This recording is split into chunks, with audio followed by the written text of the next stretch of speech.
we go. We click both buttons at the same time and see if the laptop croaks.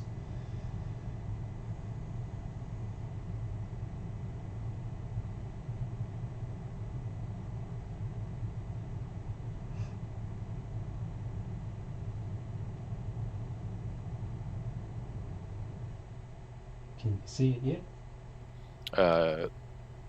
Got ads. Wow, got ads. So presumably you're going.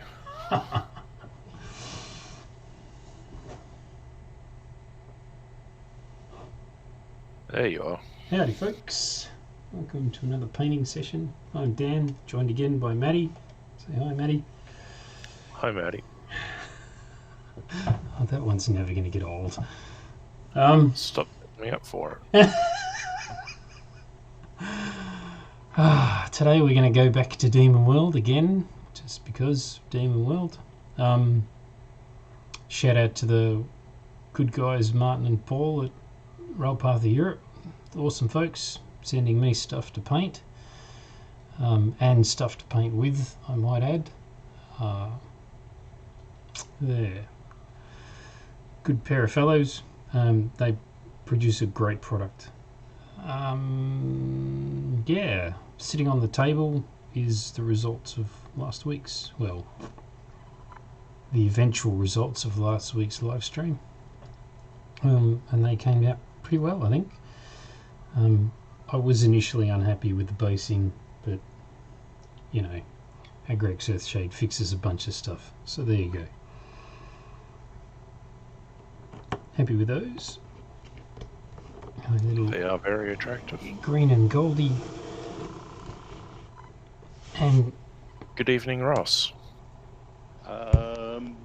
Actually, good afternoon on it so far. Yeah. Middle of the afternoon, isn't it? Yeah, 3 o'clock in the afternoon right now. Yeah. I'll get that straight someday. And today we're going to play with this thing, which, with the rest of its bits and pieces, becomes a mobile fortress with, if I can get it into view, no, you don't let me back your car up because I'll crash it, a flamethrower, because why not?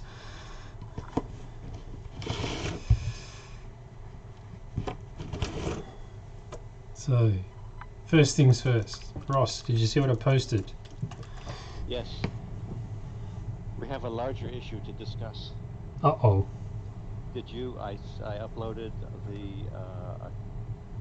a file for you in Artwork Your Working Space Fighters Final. Right. That is something back from the manufacturer. Uh-oh. With notes. I sent you an email also. Don't know if you had a chance to look at that. Didn't get it yet. Basically, a lot of your enhancements to the models are borderline for some of the molding techniques we were talking about. Right. And that's not to say molding techniques exist that will pick them all up, but we have cost factors to discuss. Uh-oh. And they, with the increase in size, we're looking at 2.5 molds. Uh-oh. So we have a bunch of things we need to talk over as the collective, Right. to decide what we want to do. Right.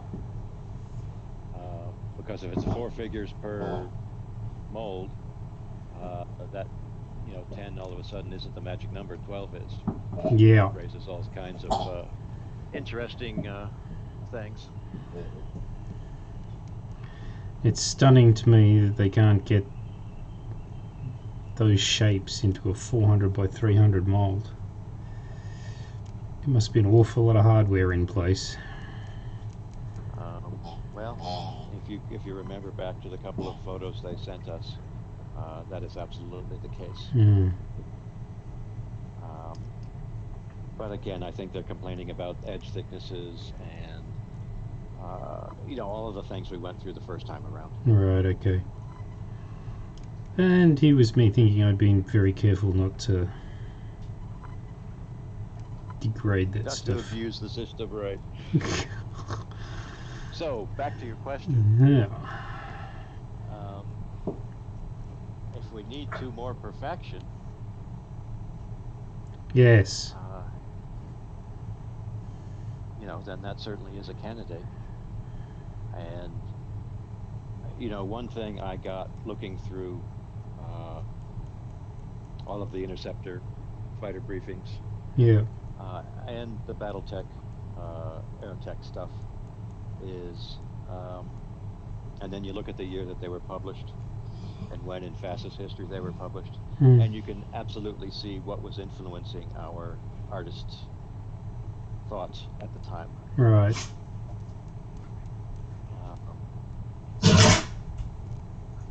And,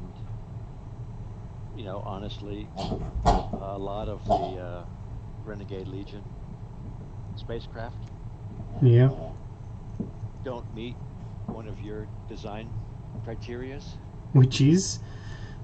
that they have to make sense. Oh yeah. Tormentor, Tormentor, anyone? It's not so bad with the big stuff, but you can definitely see the Star Wars influences on all of those shapes. Oh yeah. Yeah, so some of the fighters, especially in the briefings, not so much in the basic game, but in the briefings, they are interesting shapes. It's very, very diplomatic. To say nothing about how they are, how they function in a combat setting, in a logistics setting. Yeah. I do apologise for the noise the dog is making. That is the dog, it isn't me. But as I said in our text exchanges last night, it is worth your while to page through all of the different technical readouts. Yeah. To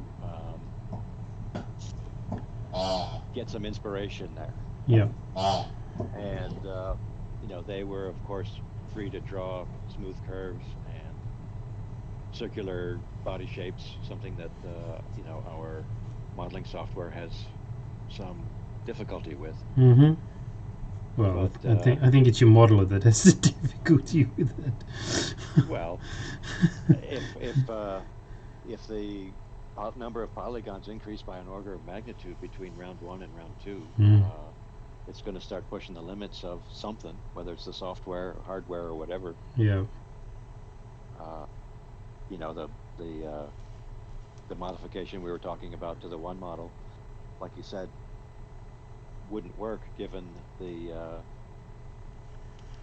our operating parameters, both hardware, software, and skill. Yeah.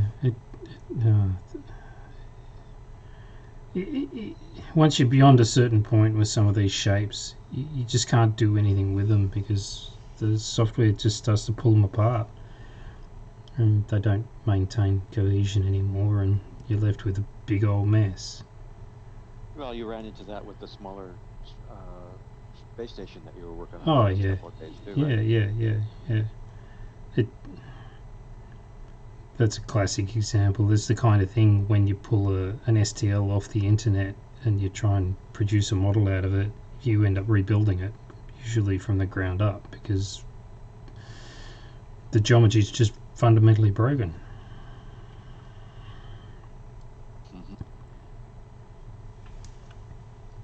Anyhow. So yeah, once you get your painting fix for the day, go back and see what those files have to say, and have they posted a bunch of meaningful pictures this time with? I think it was I'm not sure. I didn't even try to open the file that I downloaded. Right. So, and they claim to have trouble, just as we've just been talking about opening some of the 10 that you sent them.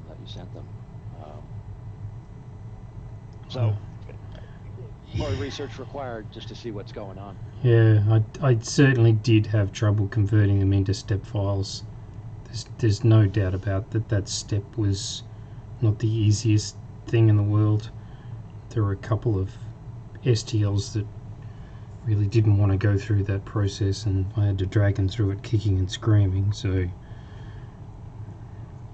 I don't know what we're going to do about that. If they insist on step files, we might end up having to stump up for some architectural or engineering software, because the free stuff just doesn't seem to cut it. Well, we'd already had a discussion about that. Does that piece we were talking about meet that I don't know. requirement? I don't know. I'll have to have another look. And then there's all the associated delays with learning that. Yep.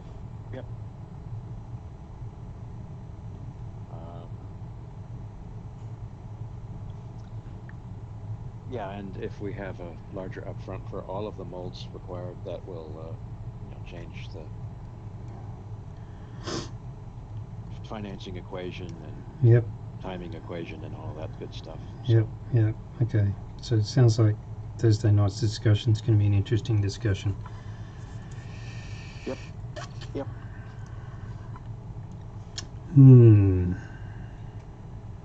So that's the update overnight from regarding the models. Yep. Well, that takes the gloss off. Well, if it was easy, everybody would be doing it, right? Yeah. Absolutely. Much to our,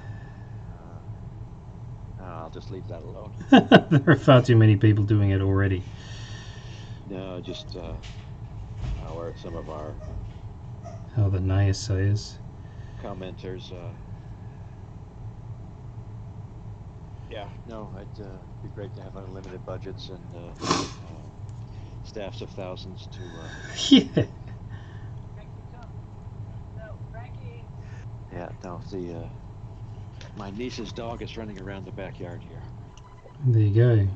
At least she's not lying on the lounge room floor squeaking a toy.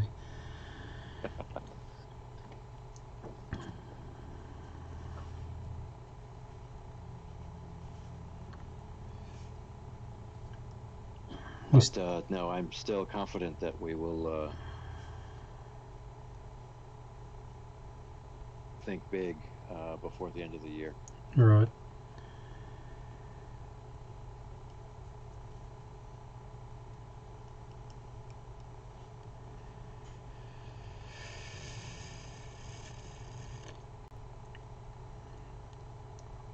Have you still got the good weather, Ross?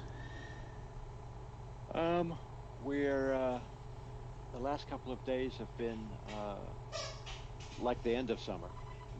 Cool nights, little bit overcast, still no rain. Temperature in the 20, 21, 22 range. Right. And just perfect. Yeah. We expect to get a little warmer. Sometime in September, we'll certainly have a heat wave or two. We're not going to hit 40 again, but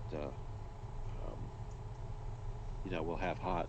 And before traditionally October 15th in our neck of the woods is when the rain starts. Right.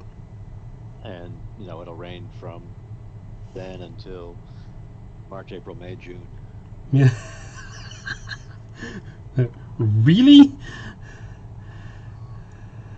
Yep, and and depending on how the wind blows and the cold coming down from Canada and the Arctic, we'll get a snowstorm or an ice storm depending on the year. Right. So, yeah, no, you I guess I can safely say a 2-meter snowdrift on the street in front of our house last winter was, good clean fun. That's not a drift. That's a mountain. No, it took about 3 days to be able to finally get out. and that was with the neighbors and all of our tractors, working on the main road. Yeah, right. And so the road I'm on is about a mile long. Right. We live right in the middle of it. It dead ends at one side. Major, not major, but a significant travel road at the other end. Right. That other end, it might actually be a state numbered road, so it gets lots of attention Yeah. in terms of snow removal, ice removal. Mm-hmm. But from that road to my house is an elevation change of 50 to 100 feet. Up or down? And that 50 up. Yeah. So I'm right at about 1,000 feet. Right. And that elevation change is enough to completely change the weather Right. in terms of precipitation. Yeah. So if we can make it to that main road, we're have a clear run right into town. but there's 3 or 4 places on our road that are guaranteed to drift when the east wind is blowing. Right.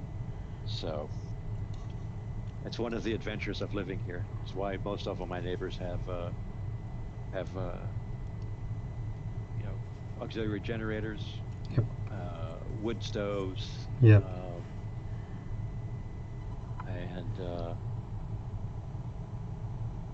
I guess we have city water now instead of our own wells. So, as long as there's water, as long as you can cook and drink and stay, more or less warm, Mm-hmm. then the only problem becomes charging your phone.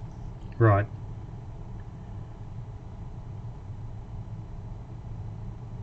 So that's what we have to look forward to in the coming months here in outside Portland, Oregon. There you go. Paradise comes at a cost. Yep. So you guys are coming you've passed the worst of winter, and now it's just the yucky days before spring really comes and summer starts. Yeah, I certainly wouldn't consider the weather at the moment to be yucky. Bright blue, clear sky, sunshine. Yes, it was crisp this morning. It's down to about 7 or 8, but it's going to be a glorious day. What Victoria seems to do is it gets you to sort of middle late August, and it gives you a hint that spring is coming, and then last week of August, first week of September, it slaps you with another bout of winter. Yeah, but as I think alluded to, your bouts of winter are... Oh, they're very mild compared to yours.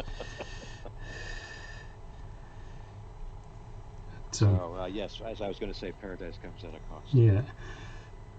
Our winters are brutal, according to Maddie.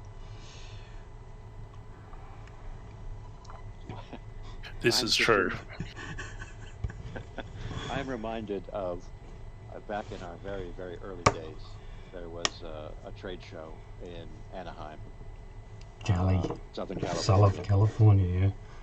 Been there. And it was in end of January, February, Hobby Industry of America show.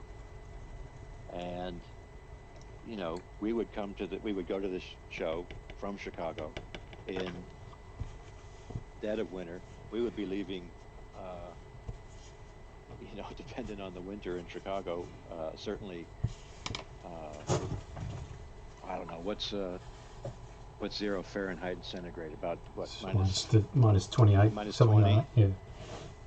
So we would be coming from that weather and going to Southern California, where it would be 18, 19, 20, 21. Yeah. And all Southern Californians would have all their winter gear on, and we would be walking around in shorts and short sleeves because this was fantastic.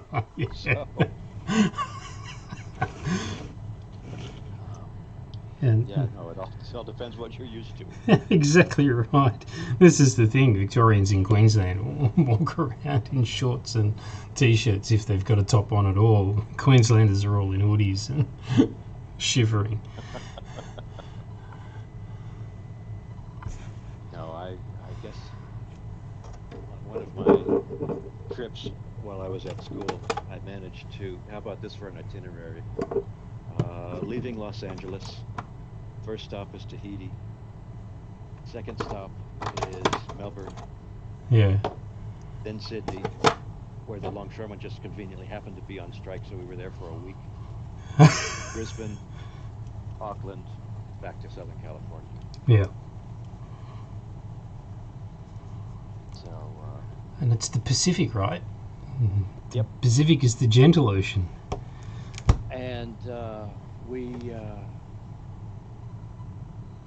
that trip was started in. I think I got to it in your summer or spring. It wasn't that hot, but it was, brilliant weather the whole time we were there. Mm.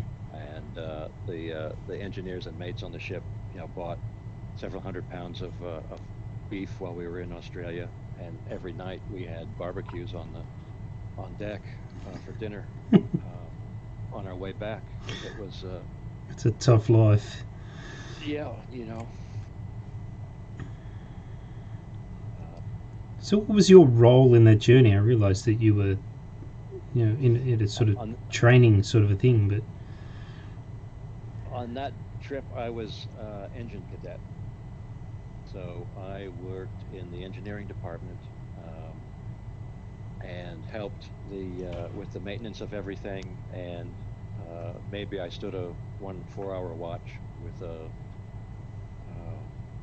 with one of the 4 to 8, 8 to 12, 12 to 4 Mm-hmm. watches. Um, worked a 8-hour plus day, and worked on the sea project and enjoyed the South Pacific after hours. And I was on what's called a lash ship, and that's lighter aboard ship. So we actually carried barges Right, and containers on top of them. right. So to have a week in Sydney, and we were parked. I mean, we were docked right on the inside. There's the Opera House side of the, Mm-hmm. what is it? Is it the Stanley Bridge? Sydney Harbour. Sydney Harbor Bridge.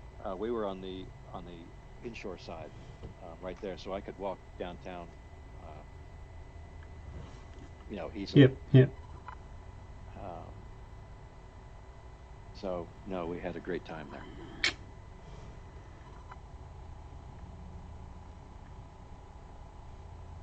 Was that trip specific to your year level? Or... In While I was at the Merchant Marine Academy,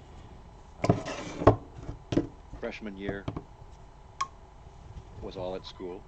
Yep, Half of my sophomore year was aboard ship, half at school. Half of my junior year was aboard ship, half at school, and then senior year all at school. right. So there is back then, as a third classman, as a sophomore, you went to the ports that were closest to you. Yeah, I sailed out of New Orleans my my sophomore year. The juniors sort of got to pick. So all of us who wanted to go to the Far East tried to sail out of San Francisco. yep, So that's where the headquarters were. That's where the Academy trading representative was, and he's the guy who liaisoned with the shipping companies to find spots. And the right. rule was any U.S. flagship had to make room for 2 cadets per trip. One to Okay, work on the deck department, one to work in the engineering department. right, okay. So, by acting at the appropriate time, I got to sail out of San Francisco. So my junior year, I had a trip to the Far East, a trip to Australia, New Zealand, and I was on a coastal tanker for my, 5 months, 4 months at sea Okay, during that period. yeah, One of the requirements for qualifying for the Coast Guard license as a deck or an engineering officer is to have 180 days of at-sea experience. right. And this is how we got it. Yep, okay. But of course, that means cramming 4 years of school into actually 3 years that you're on campus. So, Comes with its disadvantages too. yes, yes. Not much, all your friends are getting, 3 months off, going to school in September, coming back home in May and June, and that kind of thing. Yeah, And of course, I got out of school at the end of June and reported to school for class starts, 1st of August. right. So, But still, you got to do stuff that those guys just simply didn't. yeah, no, I think my final tally was 35 or 40 countries visited my senior. Yeah. Most people spend their entire lives not coming to that many different countries. G'day, James.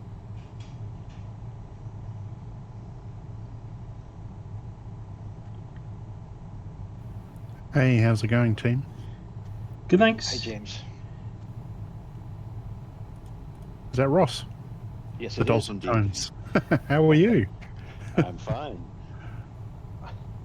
And I notice you've been dropping in semi-regularly here, haven't you? I just trying to keep Dan honest, and Maddie, of course, is just a bad influence on Dan, so he has to be kept under control.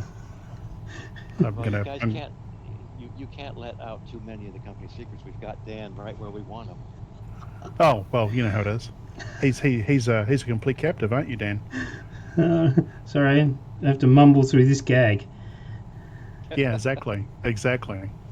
Bring out the gimp and all that stuff. So it's all good. Oh, it's Saturday morning, folks.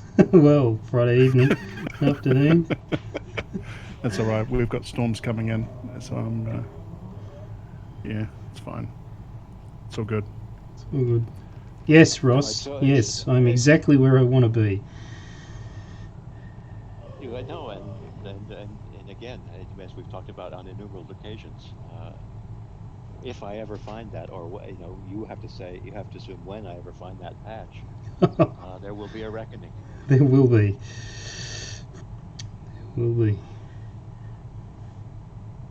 Yeah. But it's as a North American here, listening to you guys down under with your different but similar accents is good, clean fun.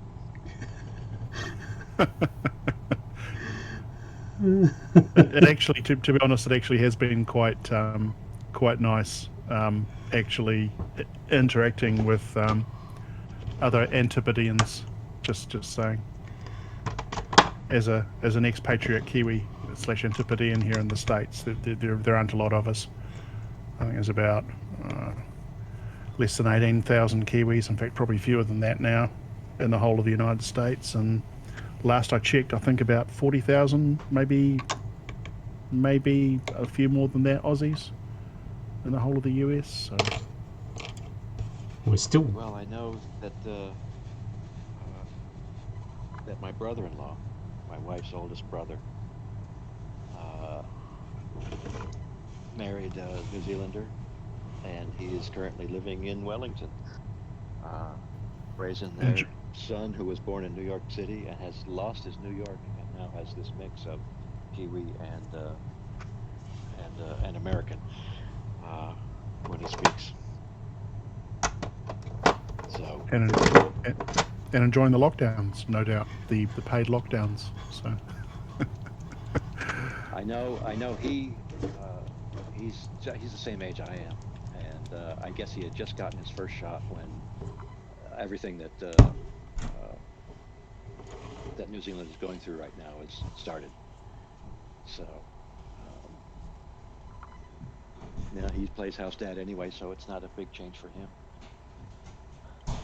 Just goes to show that New Zealand shouldn't be importing things from Sydney.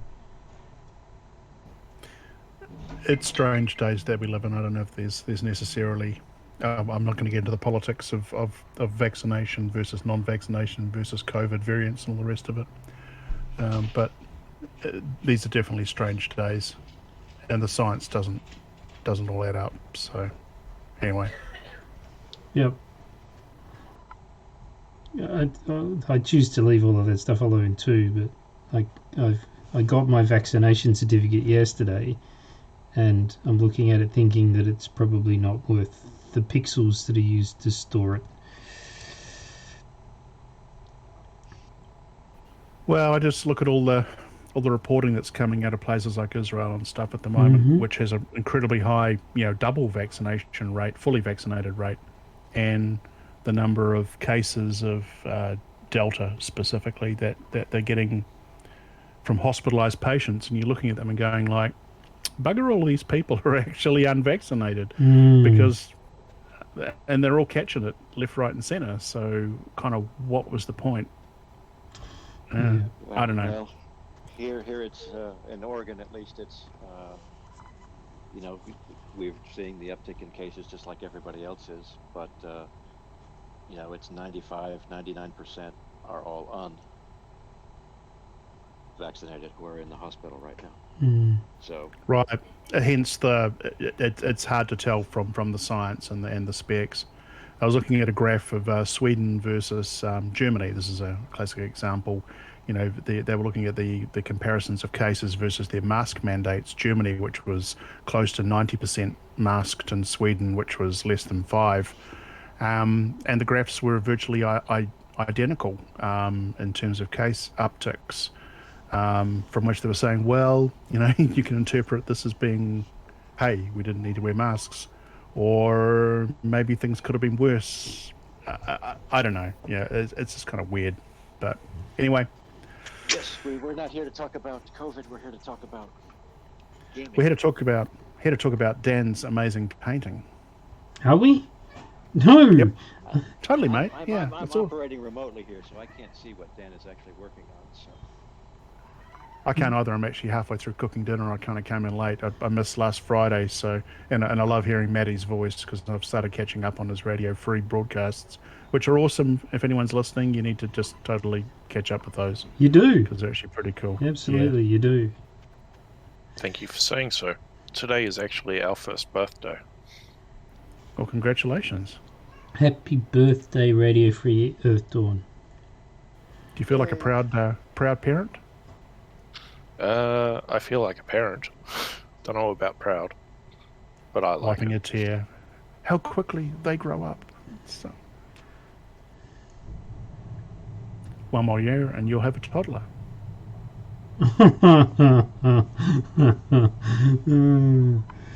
Terrible twos. Yes. That was my first thought. The podcast starts its terrible twos.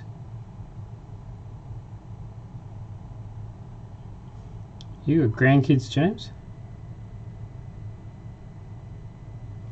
nope. Started late. Wash your mouth out. How many you got, Russ? I said I have 2 daughters who are no plans imminent, shall we say? Okay, right. I don't have any either from my direct offspring. My partner's already got 7. I've raised a lot of other people's children. Let's just leave it at that.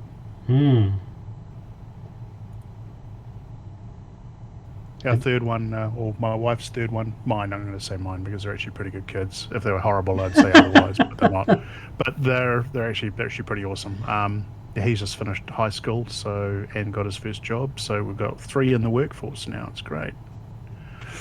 Scary, but fantastic because I get to charge them board, so it's good. Well, that's right. No longer have to.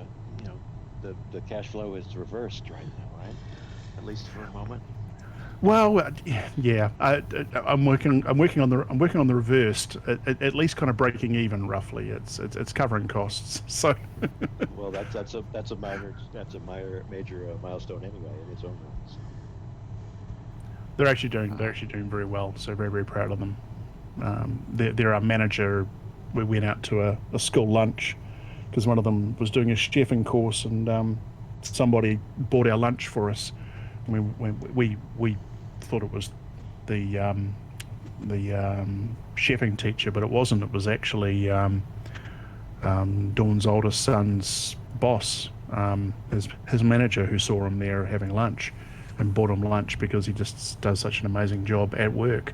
Bought us all lunch, so that kind of was kind of cool. Makes you feel good, yeah. It Did does. something right. Exactly. Right, let's see what you're painting today. Oh, Demonworld today. Right. Demonworld today. No goblins though, sad. Well, technically, you could look at that head and say it's probably a goblin head, so stapled to the side of the fortress. Not quite the same, but Technically. No, I haven't. You've officially made the request, though, right, Dan? I did. I CC'd you on that email. I know. Did you see the response? No, he didn't. He didn't reply all. He just replied to you. Yeah, righto. So he said we'll put that on your pending pile with a smiley face, and that was it. So I don't know how long that pile's going to stay pending. paint faster, Dan. Paint faster.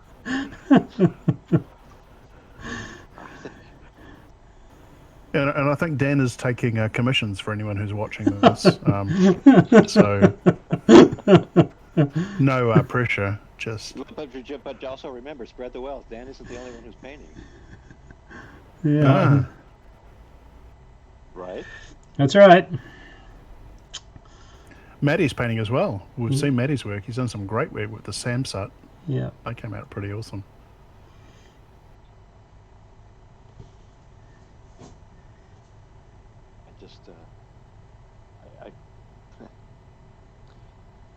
One of the joys I had, running demo games for 1879 was to be playing the Samsut and to have 2 skeleton units and to just set them loose at the right time and just worry about the controller trying to keep up of the havoc that they wreck on the battlefield. It's good, clean fun. Yeah. I definitely need to indulge in some of that, Ross. Well, we started to touch upon that yesterday. We have to figure out how we're going to show live games, whether it's Interceptor, Demonworld, 1879, Yeah, whatever. Whatever, yep.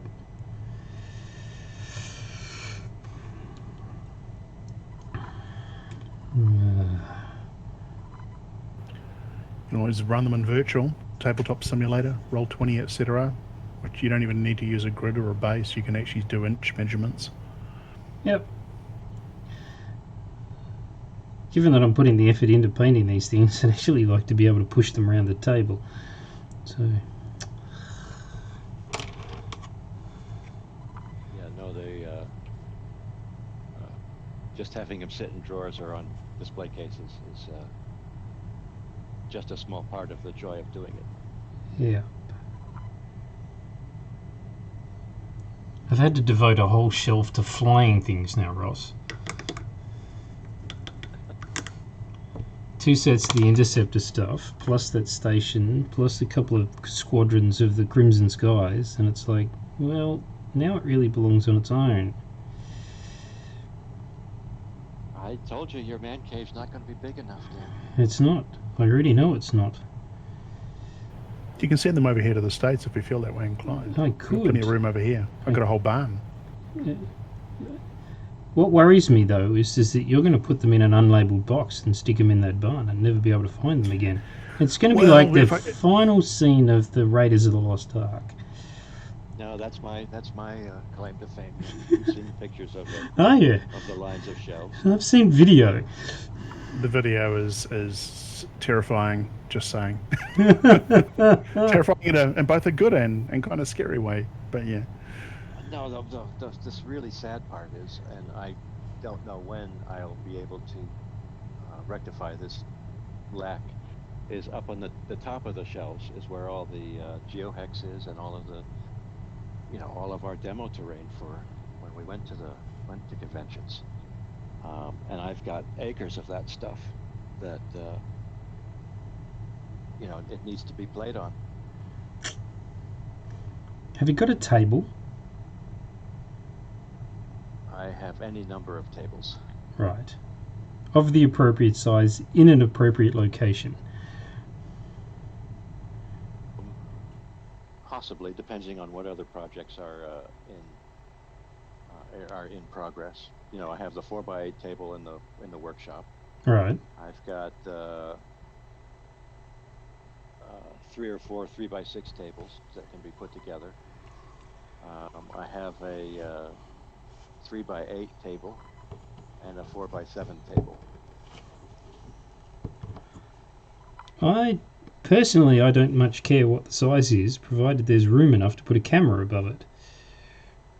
Oh, you're going to make me do it now, right? No, Instead of you. I don't have the Demonworld army. Yet.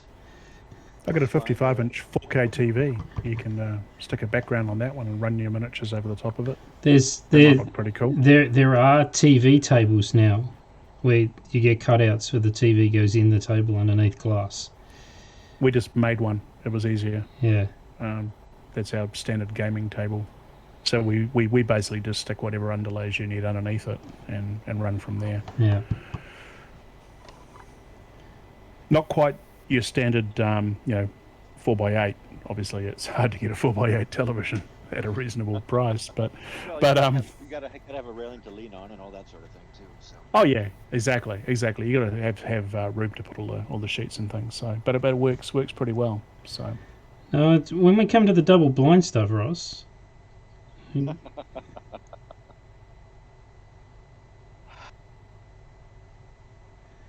Well, who's going to arbitrate line of sight?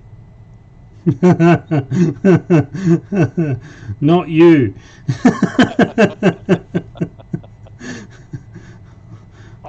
I'll have to send Todd round in his RV. So, while you're on the West Coast, Todd, can you umpire this game? Yeah, no, like you said, that we are so close to. Let's put it this way: we have all the pieces, we just haven't put it all together to make that kind of thing work. That's right. There's only so many hours in the day. But I can't. I'm looking. I forget the name of the game, but it was. It had little die-cast metal playing pieces, fold-out cardboard game, but it had little periscopes that were like 2.5 inches tall, and you could look over the shoulder of your 15 mil figure, and you could see what it could see. Yeah. That was, that was a blast. Using the periscope for all kinds of other different things. Absolutely. I think we used them, in the Shadowrun city to see if you could see, who was shooting at you. Mm-hmm. How many of those have you got? Which Shadowrun city? No, the periscope. The periscopes. I think I did make progress this summer, and continue to make progress. It's in a box somewhere. There, at least I think the game came with 2. Right. Because that's the kind of thing I'd knock up a design and 3D print a couple. Yeah, it's just 2 pieces of glass in a plastic case. Mm-hmm.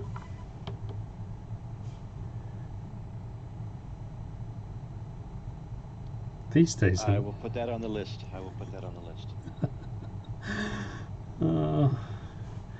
Hey, I've got 4 bookshelves just about done and ready to go into the basement so that I can unpack a bunch of boxes. As in painted.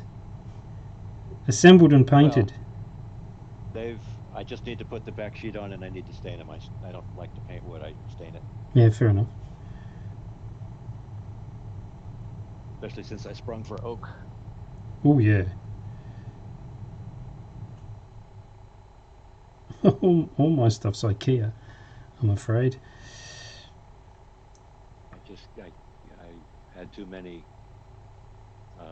MDF particle board shelves just sag. Oh, yeah. No matter how well you think they're going to do. Well, you put 100 kilos worth of books on a shelf, it's going to sag. I don't know, 1 by 12 by 3 foot oak does a pretty good job of Mm-hmm. holding up.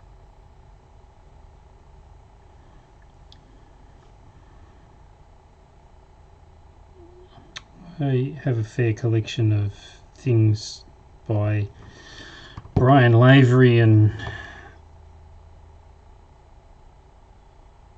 Godwin and those sorts of people about sailing men of war. They're all very heavy books. And so far the bookshelf that they're on is holding them up nicely. I won't put them into the IKEA one for obvious reasons. Those are all the books that didn't really ever come out in paperback. They're all in trade paperback, right? Well, these are all big, hard, glossy, hardcover Hardcovers. specialist books. You know, the Sailing Man of War and Ship of the Line and Nelson's Navy and all that kind of stuff.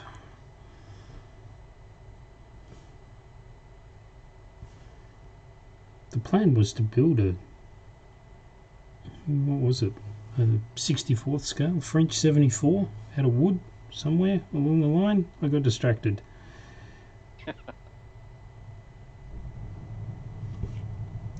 Oh, talking about news, the main door for my workshop turned up yesterday. So steel is still inbound, but you've got parts now coming in? I've got the door, just don't have the shed. And we're in lockdown, so I don't know who's going to put it together.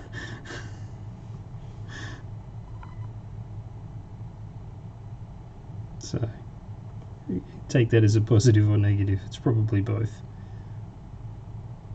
Maybe it's a good, well, does it have a shot at being a Christmas present for you? Yes. Depends what happens between now and then. Yeah. It does. There's definitely the possibility. I'm pretty close to finishing the retaining wall out the front. I've just got to do some more profiling of the dirt below it before we get the gravel in, and that'll be another project done.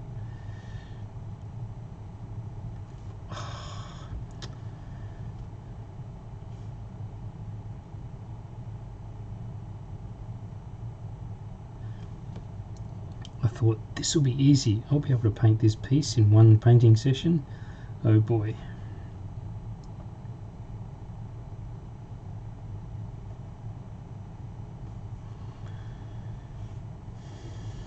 Well, I am afraid I have to say so long for today. Well, thanks. Go check in with the things that are going on. Thank you for joining. So, my pleasure. Well, And as we told you at the beginning, as you well know, we have lots of fun stuff to talk about over the next week. yeah, I will definitely dive into that a little bit later today, and I'll come back to you on it as soon as I can. Sounds good. Yep. James, Maddie, been a pleasure as always. Thanks for next stopping by. Thanks, Ross. Talk to you soon. Talk to you guys later. Bye-bye. Cheers.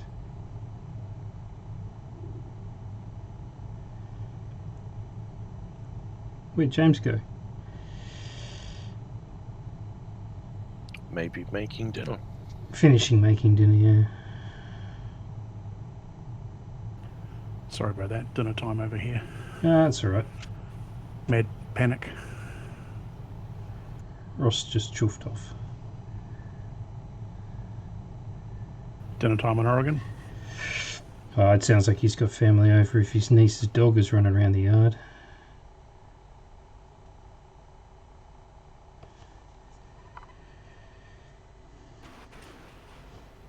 It's looking pretty good, Matt. Dan, I should say, not Matty. I'm sure that the resemblance is uncanny. No, let's not add any attempts at humour to the show because it's serious business.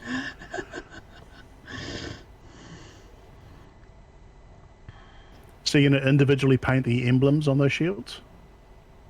I thought... Or decals? I thought both, maybe, in this instance, because It's going to have to be a variety. It's just going to look dumb if it's the same decal on the same shield repeated 4 times on every side. So I think it's just going to have to be a variety. So what are we looking at? We're looking at 10, 18. We're looking at 18 shields around the top and another 16 on the wheels.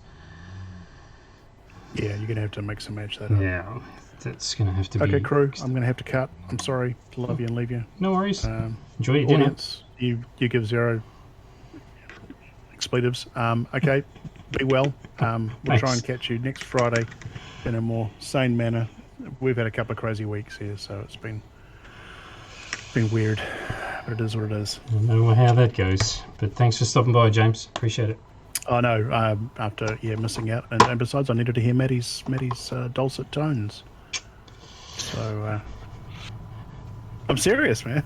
It's great. I've been enjoying the podcast, and people need to tune into your station. So hopefully you're getting really good feedback on that. I love the interaction. It's great. Well, thanks. That's really nice to hear. Thank you. It's truth. If it was crap, I would tell you it was crap, but it's not. It's the opposite of crap, which is great. So people really need to, listen to it. It's good. Yeah. And Dan, just keep on keeping on. I will. And keep making funky ships with strange radars. Just saying. It's not a moon.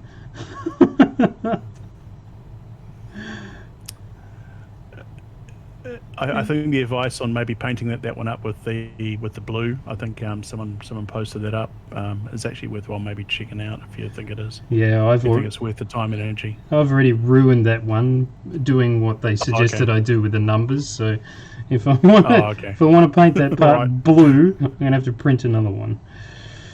No worries.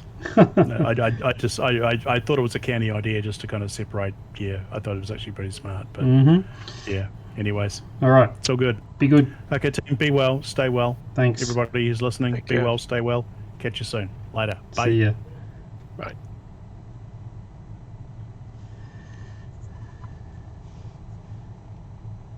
See, now you don't have to rely on just my opinion. Well, true.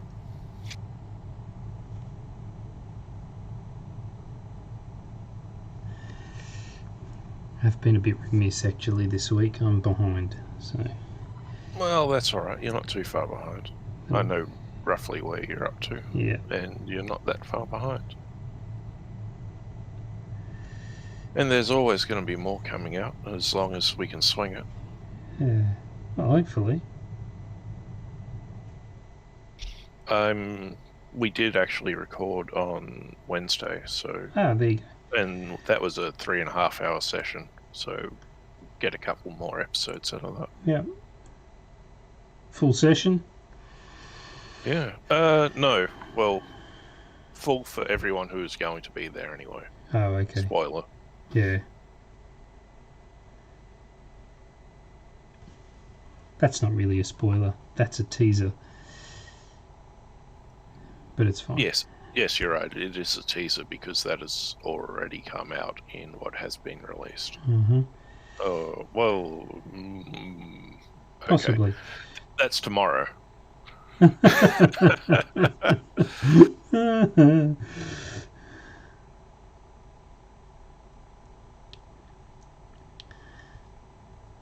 Everybody else has no idea what we're talking about. That's okay. Well, they can always go and find out. They can, and they should. Do you actually see what I'm doing? Yeah. Good. I've been meaning to ask what faction this is from. So, in 3rd edition, this would be known as the Human Empire, of which there were a bunch of factions. What we're actually doing in 4th edition, given that we're retiring the 3rd and 2nd edition backgrounds, is we're creating new human factions. And so each human faction will have a set of core troops and then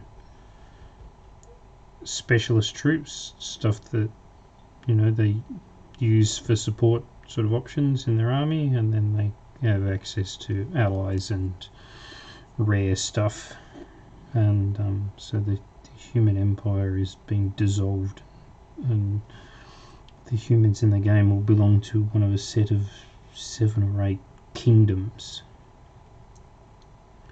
and the kingdoms are scattered across the starting continent, intermingled with all the other races and all the other creature types. And so we went from, what are we talking about, 6, 7, 8 starting races / factions to 73 starting factions. So there's flavour and variety in each of the underpinning or underlying races. So there's a number of different orc factions, a number of different goblin, a number of different dwarf, a whole range of different elf. Because of course, when you've got elves, you've got wood elves, high elves, and dark elves. So all that mapping work's been done. I know where the factions are. I know how big they are. I haven't yet quite done the work to figure out how big their populations are, but that's not too far off. And once I've done all of that, I'll start army compositions, and from army compositions I'll build the starting army lists for the basic introductory game. They will then become SKUs so that people can buy ready to play armies. But, in between now and then there has to be a fair bit of play testing, because we need to figure out whether or not the point values are correct, or correct enough, if that makes sense. It does make sense. So there's an awful lot of work gone in up to this point. Sadly, there's an awful lot more to do, and there's an awful lot of only one of me. Contradiction in terms, that third one. Well, I don't know. But I don't want to go near the scales at the moment.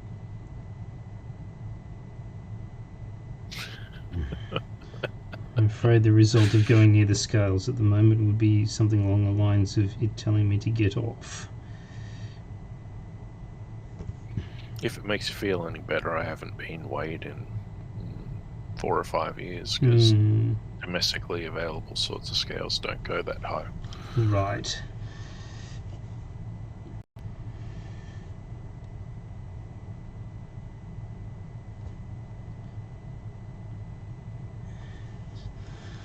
I'm not quite at that point, but I'm still probably 5 or 6 kilos heavier than I want to be. I spent an awful lot of money on new motorcycle gear a year or 18 months ago. I suppose it's more likely 2 years ago now, given COVID. I really don't want to have to spend another inordinate amount of money to buy one size up. Well, that's fair.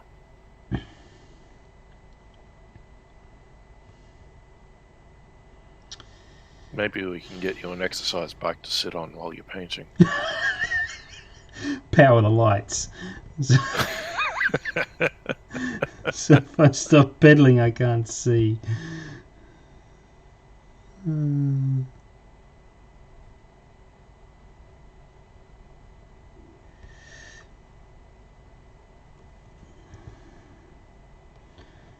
So you haven't seen any sign of your next delivery? Well, no, unfortunately. I should look at the email to see when it was sent, and then I could judge from there. Okay, that was the 19th of August, so 10 days ago, basically. Righto, so you've probably still got a week. Yeah, I would say the week after. Yeah. If you're dead lucky, we'll be talking about what you got in next week's live stream, but probably not. It does look like fun stuff. It certainly does. Beastmen. Yeah, that's the one thing that's bothered me about the existing Demonworld products is that the Beastmen are blue. I don't get that. They look like, bipedal pigmen, which is cool, and I like them, and, but why blue? And that's not a question I'm asking as a serious question. It's just, I don't get why they're blue. They should be like brown or tan or, pig colors. So why then do people pay orcs green? Because Games Workshop did it 40 years ago. Yeah, that's right. So why are Lizardmen blue? Same problem. Really? If I thought to order Lizardmen, I would have painted them something different than blue, like a pale green. Yeah. The skink army is on the cover of the GW stuff are blue. GW has Lizardmen now? Oh, really? They've had a Lizardmen army for fantasy battles for 25 years. That was about the time I stopped paying attention to Warhammer Fantasy, so... There you go. Okay. Yeah. So it's all a South American motif. So, skinks with blow darts. Large toady-like things sitting on ziggurats. That sort of thing. Please don't tell me anymore. I'll have to go out and buy some. Well, I have a complete. I like that sort of thing. I have a complete army sitting here, of which I've painted probably a third. I got very good comments on my Carnosaur because I painted a Carnosaur like it was a lizard, more specifically an eastern blue tongue. But everybody remarked on how really good they looked in earthy colours instead of being painted blue. And I'm like, well, yeah, there you go.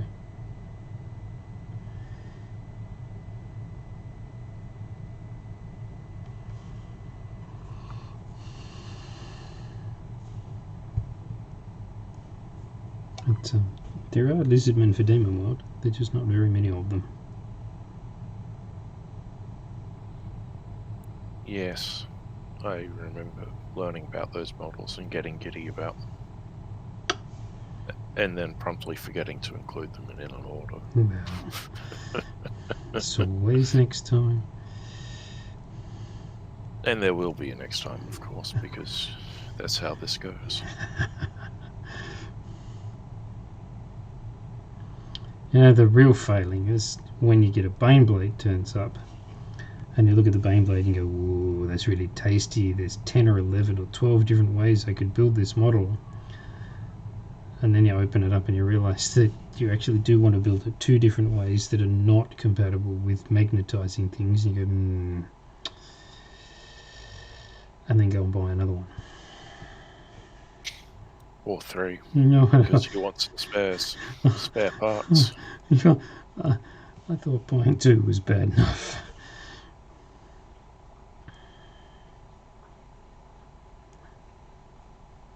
So this tower is pulled by battle cows? Yep. That's so cool. It is. And I like the fact that they're in quilted coats. Sorry, you're cutting out. Quilted coat. I like the fact, and then we got nothing. Right. Quilted coat. That's cool. It is. I'm very much looking forward to painting those. This has taken an awful long time.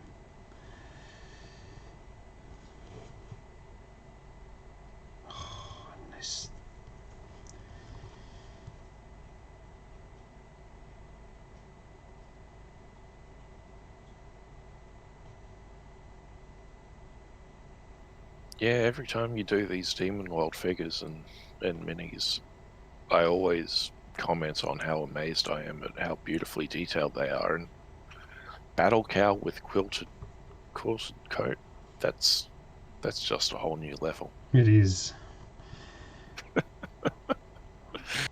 Well, the fact that I'd probably drive myself mad doing one, let alone 4. Well, if I was to only do one, this thing would just go in circles.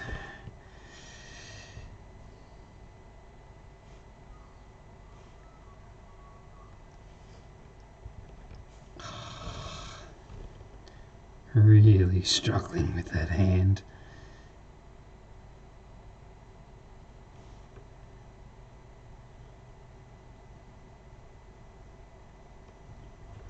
It's not a happy camper today.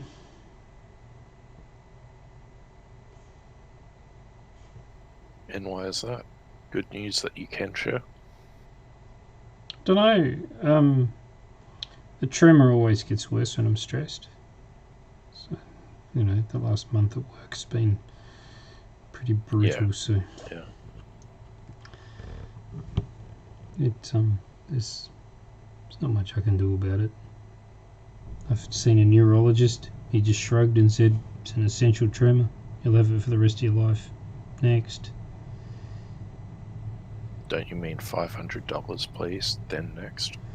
He didn't bother saying anything about that. He just referred me to his secretary. Receptionist. He just whatever. referred you to someone else. Well, no, to the...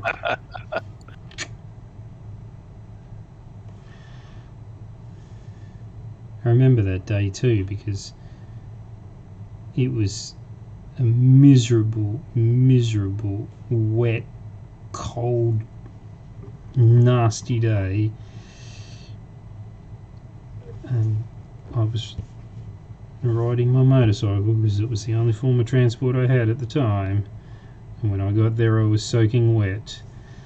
I had to get out of all of my soaking wet gear, talk to him, get nothing out of him, pay him lots of money, climb back into now very cold soaking wet gear, then ride home through the same mess.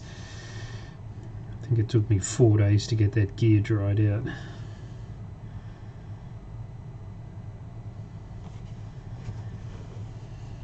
It does sound like a shocker. Yeah, it was pretty bad.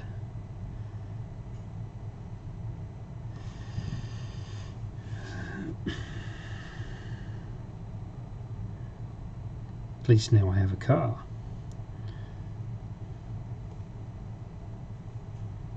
I even own said car. That's right. Haven't often been able to say that in my life. Guess so.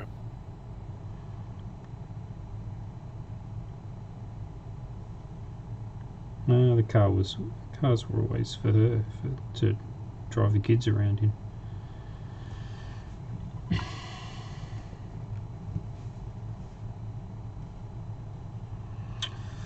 Did I get all the bolts? All the nail heads? No, I did not. I didn't do the front.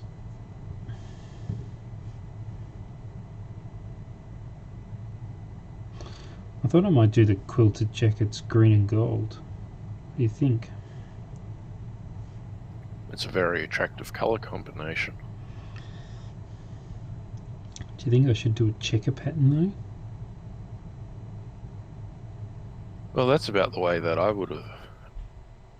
That is the way I envision it. Just checkered because of the way that the detail is on the model. It might look a bit silly as a straight, block of colours, but then again, you got 4 different ones to pull your little battle wagon there, so maybe mix it up. Maybe. Well, that's what that looks like at the moment.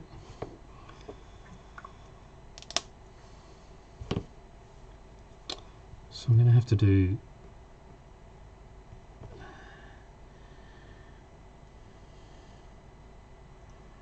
There's a bunch of flesh there, so I'll have to do that a flesh colour.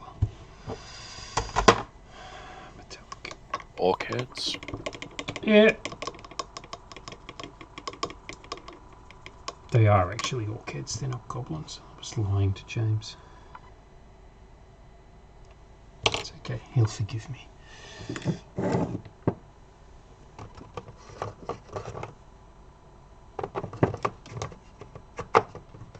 Is it that one? It is.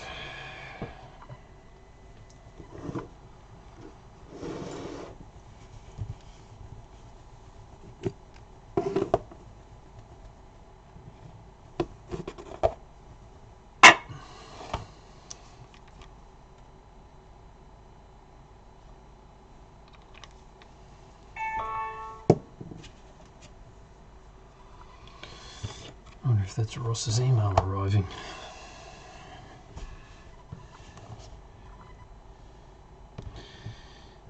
Colour should I do the cow heads? It's going to have to be different than the orchids. Give us a look at them again. The cattle. Oh.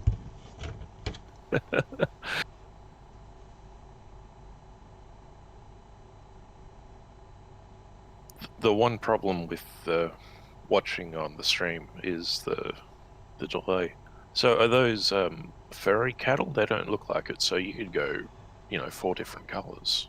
Yeah. A brown, a jersey, black and white. And Yep. yeah. So There's not an awful lot of cow exposed though, so like they're pretty well covered in the blankets and they've got helmets on and stuff, so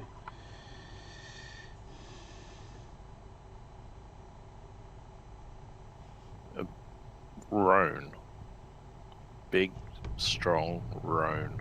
mhm. Yeah. So like a reddy brown, probably look pretty good. Yeah. Because there's, I don't know if you can see, you probably can't because I can't get a decent enough angle. Right, there's on the outer edges here, they're bovine heads too. Oh yeah, yeah.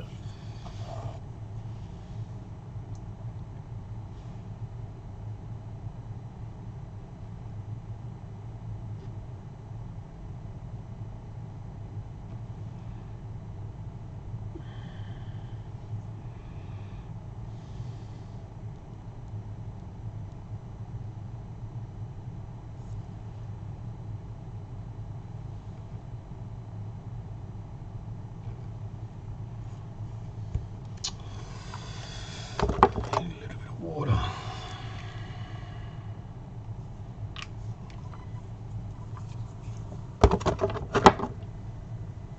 Need a drink. Got to stay hydrated.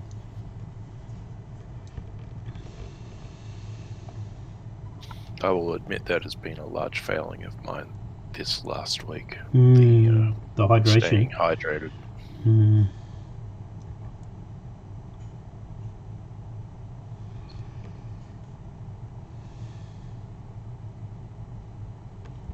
And that's largely on me because I've been spending most of the week within 2 meters of a kitchen tap. So I don't know, if you're anything like me, I don't like drinking still water. So we have a soda stream just so that my intake of non-chemically infused liquid can be done. So what, you pour out bottles of demineralized water into your soda stream and fill them with carbon dioxide? Yeah, we've got an inline Filter. dispenser in the fridge.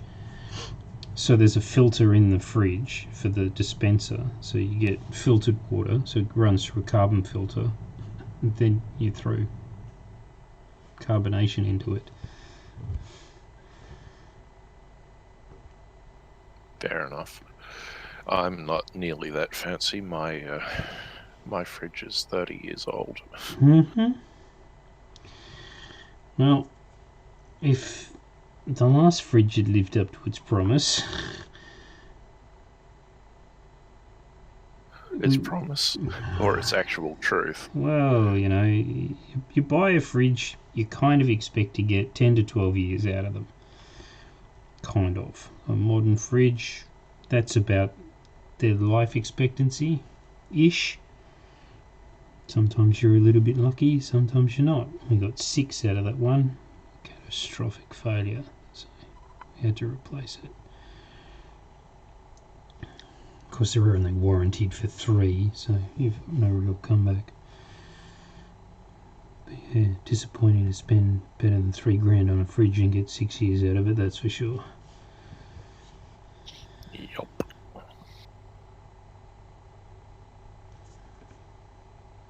But, this is not a bad fridge. It's one of those French door things.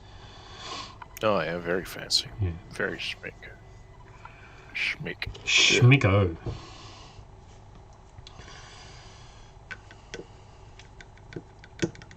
So a darky red, a browny red, you reckon? Roan is the term. Yeah, but I'm not going to be able to pull an army paint off the thing that says I Roan. guess. Maybe. No, it's going to say tanned flesh, or what does this one say? Fur brown. How about that? Yeah, why not? Fur brown. Doesn't say Roan, but it's close enough. Mix a drop of red into it. Could do that. Just a teeny tiny one. Probably. Oh, I have used this. What would I used it on?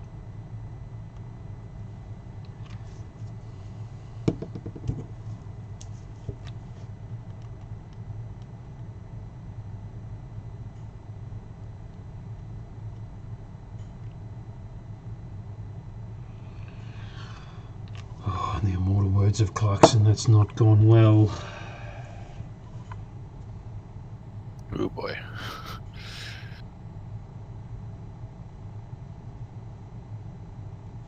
It's like you managed to get more red on the palette than the brown. Yeah, Just because of the way that the bottle's been sitting, I guess. it's got a bubble in it, so it's actually an illusion. Oh, I have that. Yes, just about everything I put on my wet palette has bubbles in it. When it comes out, I'm like, oh my god. Yeah. You come to terms with your wet palette? Sort of. I tear it when I'm actively got stuff to paint. I tear it down once a week. Yeah. You know. I'm still not super au fait with levels of hydration because some of this stuff, some of them dry fairly quickly, regardless, and other ones on the same palette will, still be okay for a couple of days. Yeah. There's zero I can help you with because our climate's so different that what works for me won't work for you. Here you go. I think honestly my biggest problem is that I leave the lid off it while I'm working. Yeah. And if I'm sitting there and going at it for 5 or 6 hours, I just won't have the lid on it. Yeah. So they'll dry out anyway. Yeah, they'll dry. There's nothing you can do about that. Well, aside from being more diligent, yeah. Well, if you're working, you're working. But if you're working and you've just neglected the palette, it's just sitting there, then yeah, drop the lid on. Well, I've always been diligent about putting the lid back on any time I stand up. Yeah.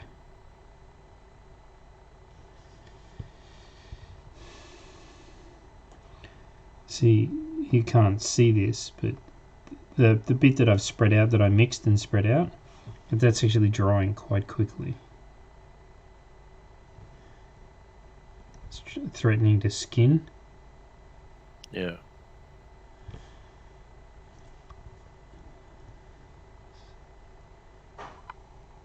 To make haste.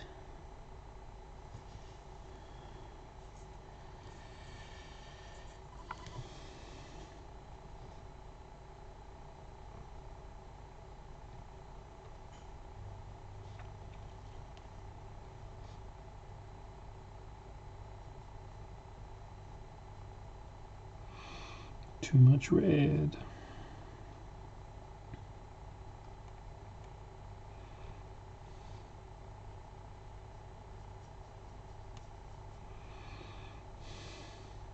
We've just turned the brush into an absolute disaster zone. What do you mean disaster zone? That's how I always work. It's not supposed to let the paint get to the ferrule. You're just not. Yeah, I know. I was just trying to cheer you up. It's still something I'm very bad at, though. You remember that conversation we were having the other day about I recognise the fact that I'm not stupid, and therefore when I do something stupid, it's even worse. Yeah. Let me tell you the story about cleaning the tip of the auger out while I was putting the bolts in the retaining wall. I don't know. As far as I can see, you still got all your fingers. It can't be that bad. Can you see that?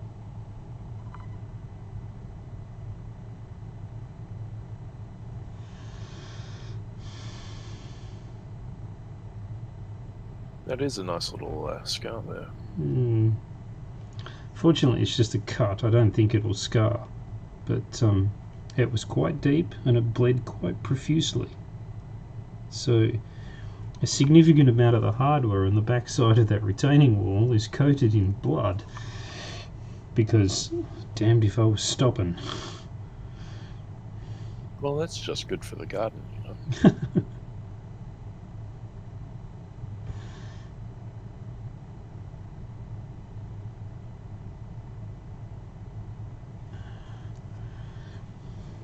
And in the end, I put my glove back on and just ignored it. So I'm pretty sure that one finger of the glove is soaked on the inside. But bugger. I was attempting to beat a rainstorm that was coming in. So.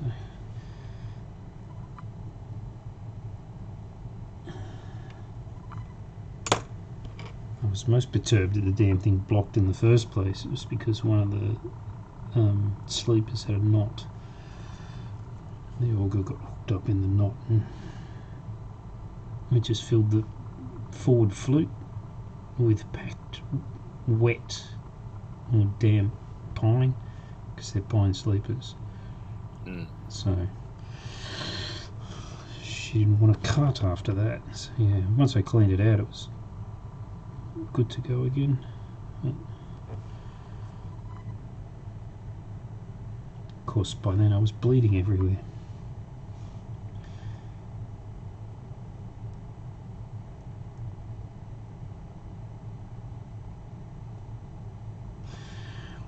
I was expecting to have moved on to the cows by now.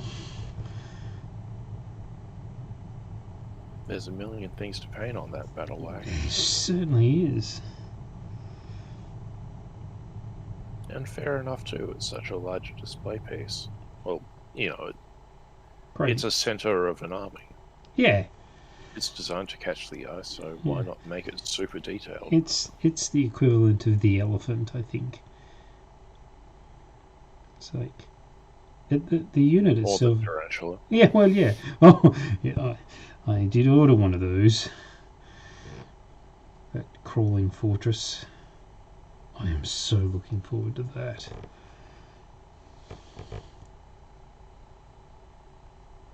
It'll give me the creeps. Mm-hmm. If I ever go goblin, I won't be getting one of those. You're going to miss half the army. Half the army is spider-based.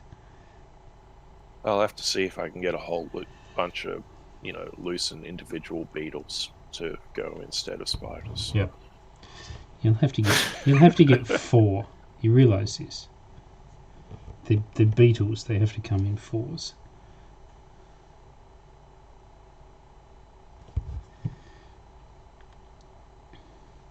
No. Music joke? No. Never mind. Yes, okay, I got you now. Oh dear.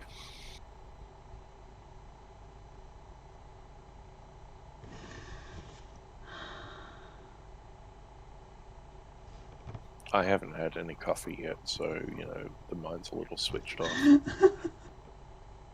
I don't have any excuse other than I've been up since 4. Well, that's an excuse. Okay, setting that aside now, because faces are done. Can you see that?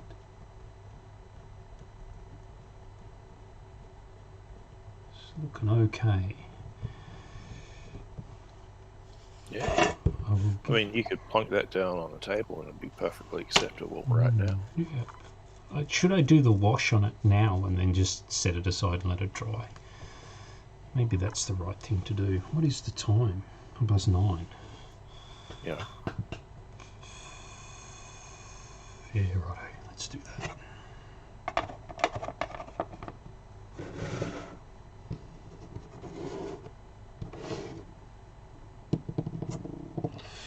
Put them away.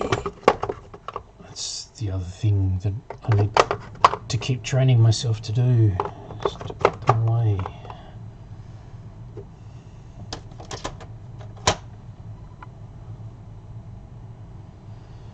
So from memory, that's it. Oh, do I want that or do I want the other one? I think I want the other one. Apologies, you guys have known nothing of what I am speaking of. It's okay. But we're going to find out. So, I want apologise. I want the Army Painter Strong Tone.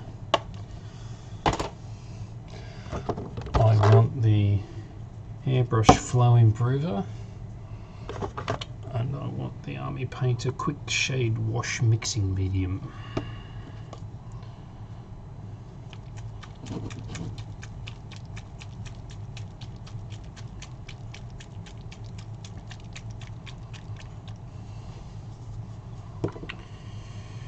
And I reckon I'm going to need 6. Yep. So 50-50 mix, 6 of these.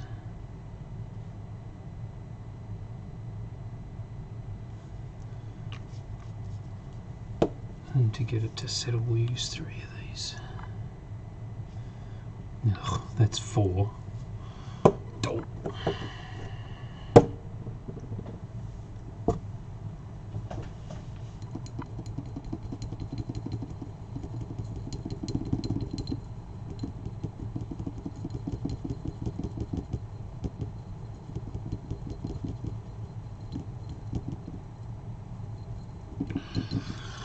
I had such trouble with basing those ones with the gravel. You see this? The gravel on the base. The footman, the men at arms. Yeah. That I It's went. not something I got the hang of either. I Obviously. I went and got myself a spoon. I ordered a spoon on eBay. I hadn't considered using that. I've just been putting the PVA down in very specific, limited spots with a brush, Mm-hmm. and then dropping it all over and back into the container. Yeah. But a spoon, that might work, because I got some little paint mixing spoons. They're probably half a milliliter in the In the bowl. thingy. Yeah. Well, that's effectively what I ordered. A double-ended small measure spoon. Tiny measure spoon.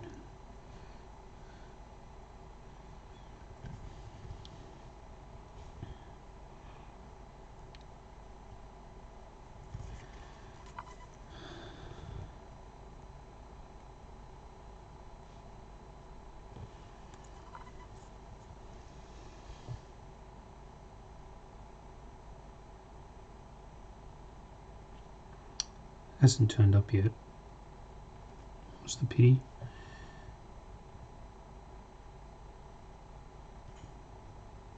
One thing that did arise was some Perspex. You're building some display cases. Nope. Cutting clear bases, because I've got a few more of these ships for Demonworld to do. Like I've got the human ones and the orc ones to do. But yeah, I used the laser cutter to cut acrylic bases for those. So I'll be firing that up a bit later and running that. You know how I said I had a Brazilian things to do this weekend? Yep. Yep.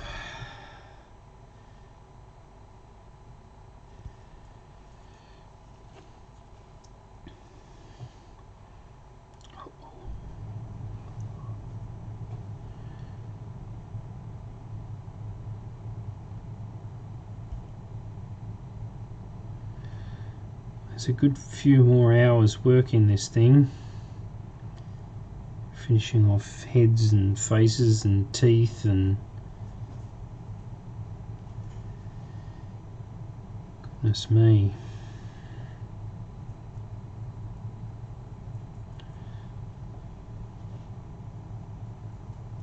And here I am. All I really have to do today is hang out the laundry.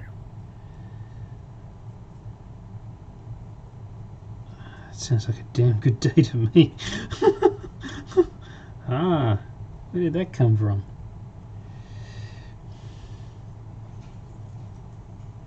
There is something to be said for leading a simple, uncomplicated life. Yeah, I wouldn't know what that is.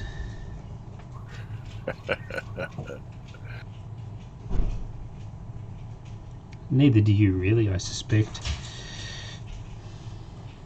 Oh, my life's pretty simple and straightforward.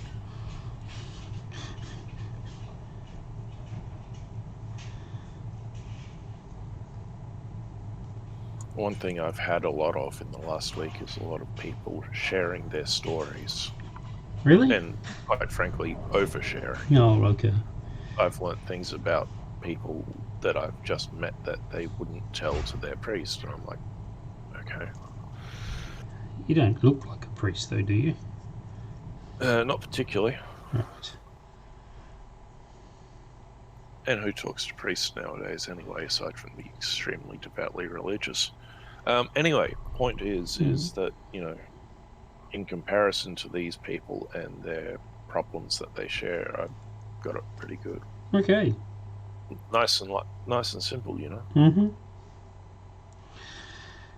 Something to be thankful for. There's always somebody worse off. Always.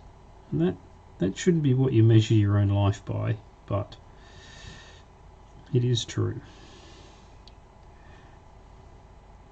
I feel sorry for that 7 billionth person. The one right at the end. You know what? I get the distinct feeling that they're oblivious and therefore they don't care. Again, I'm reminded of that story of that Mexican fisherman.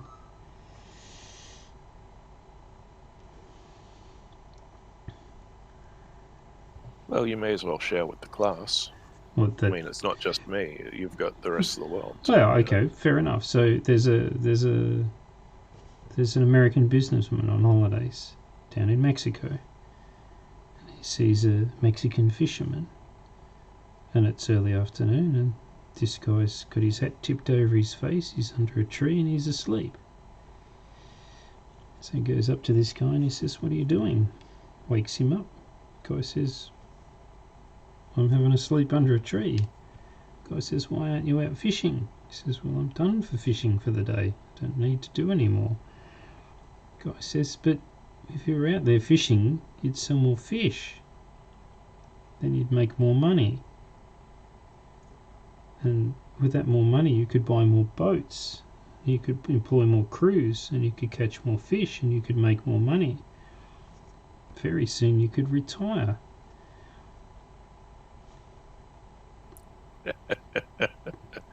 And the Mexican looks at him and says, "Why would I want to go to all of that effort when I'm already retired half the day?" And that's the point. It's like, you know, if you are absolutely content with what you've got, and there is no need to go and get any more, don't go and get any more.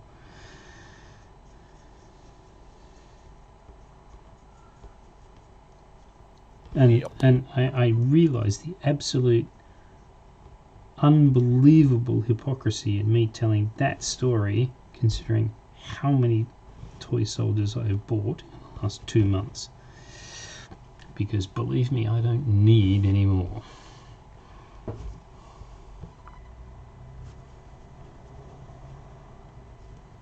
Well, there's the difference between working for living and living for work. That's right.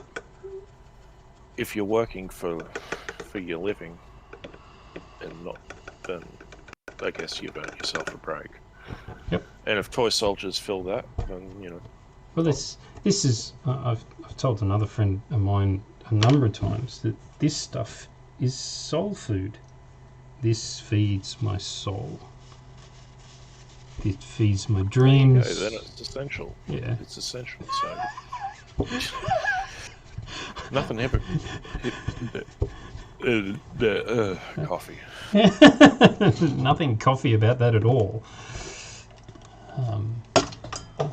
But yeah, this is your sleeping under a tree. Yeah, that's exactly right. This is me sleeping under a tree.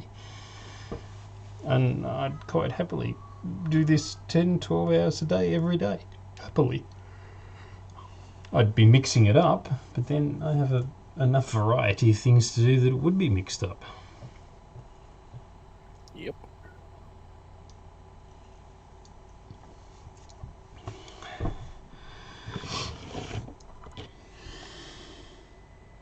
Do I really want to checker pattern these? Or do I want to paint them yellow and just use a shade on them? Have a green blanket underneath. How lazy am I feeling?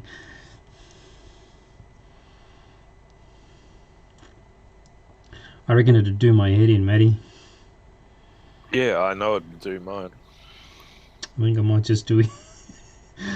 So I'll do a green under blanket and the yellow over blanket. Edge the blanket in something else. Not sure what.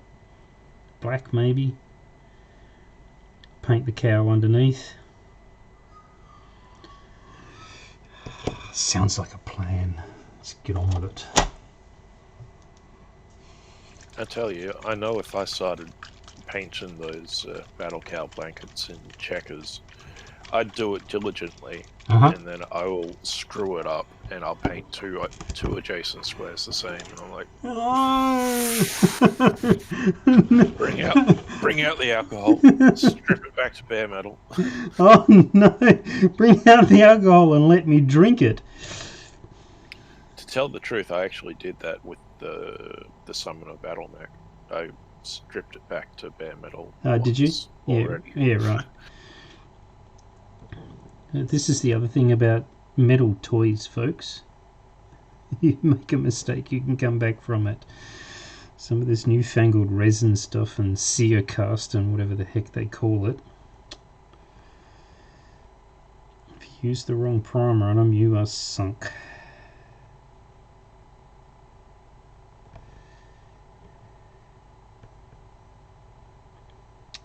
Partner's going to take one look at these and go, why yellow again? She's not a Kiwi, is she? No, Well, she's actually a pom. oh, well, there you go. Well, was. She's naturalised now. Yeah, but still, ingrained habits. You know those stereotypes? Yep. I'm moving right along and saying no more about them.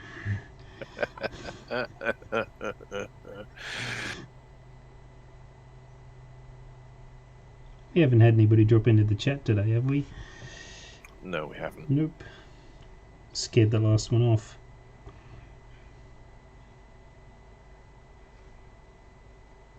Well, to tell the truth, James is still here. Right. He's logged into Twitch and is on the stream, and we've got 2 bots. Oh, have we? Yeah. What are they doing? Idling. Just being reporting. bots. Yeah, they're reporting whatever we do to whoever runs the bots. Right.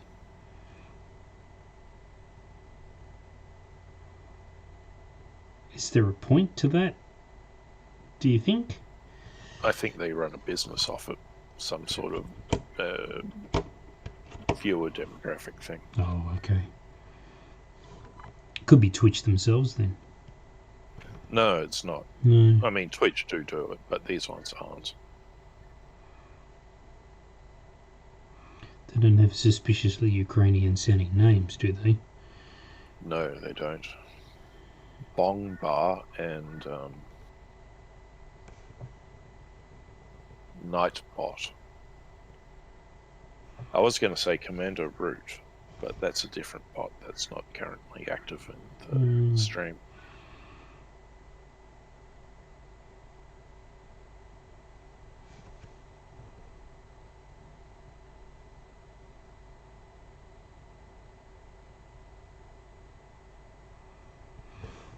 We're getting pretty steady double-digit views by the end of the week.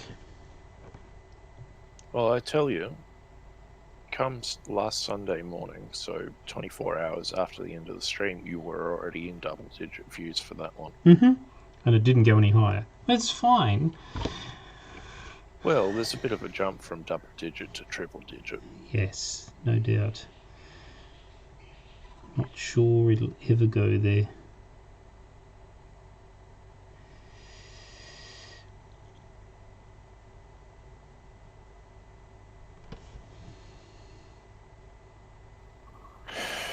Yeah, triple digits Not- would be nice, but you know. Yeah.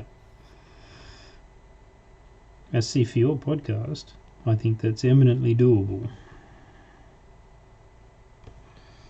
Yeah, but then I'd have to put effort into advertising. Yeah, see, this is the thing. I'm not good at that stuff. I'm horrible at it. I know you're not on Twitter, but you see the Facebook posts maybe. It's just that, basically, that's the advertising for it. And if you're not actively searching for it, then you're not going to find it. Yeah, exactly right. I would have said the same about this. Which is, true and fair, but It is what it is. I'm enjoying myself. I'd be doing this anyway, so whether exactly right. stream it It's or the same not. for me. Yeah.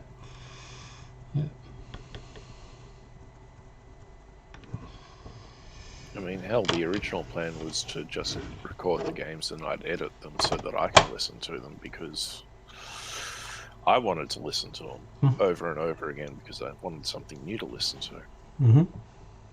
And sharing them with other people was a secondary consideration. Yeah. It still is. Well, I'm glad you did. I enjoy them. Yeah, me too. Me too. That's good.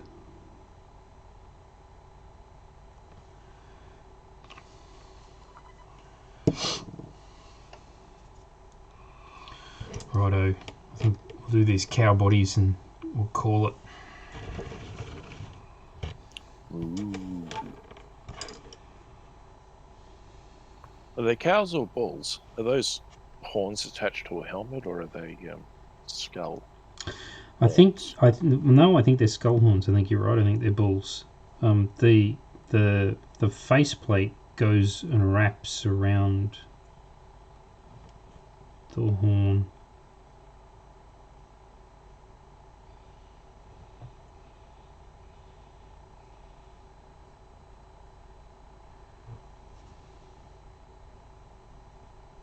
Mess with the bull, you'll get the horns. Or flamethrower. If the horns don't get you, the flamethrower will.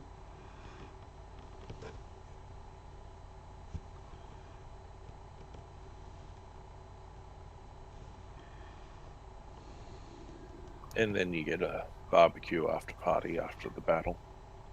Yep.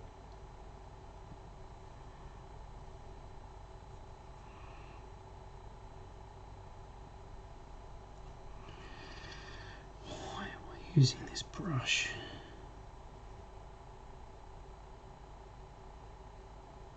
It does look a little large for what you're doing. It just doesn't point. It never has.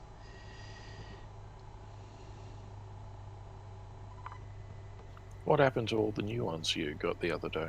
Well, they're sitting in the paintbrush block, looking at me going, "You idiot."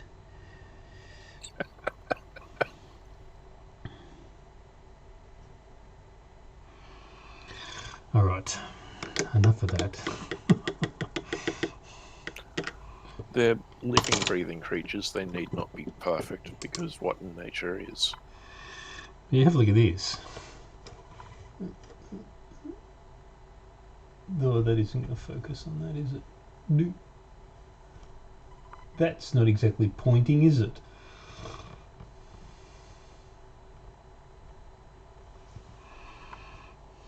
Oh, there we go. Yeah.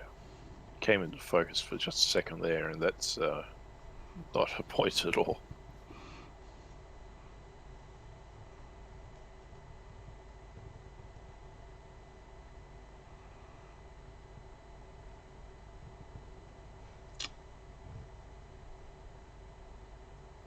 Is that one of the Army Painter ones, or is that a Citadel brand? So, the Combat Company, who operate out of New South Wales. Yeah, you've mentioned them to me once. Yep. They have a house brand, which is called Modi FX, and they do a bunch of different stuff. They do wet pallets, they do troop transportation, they do a bunch of things, and one of the things it turns out they do is brushes. So these have got the Modi FX brand on them. So, Okay.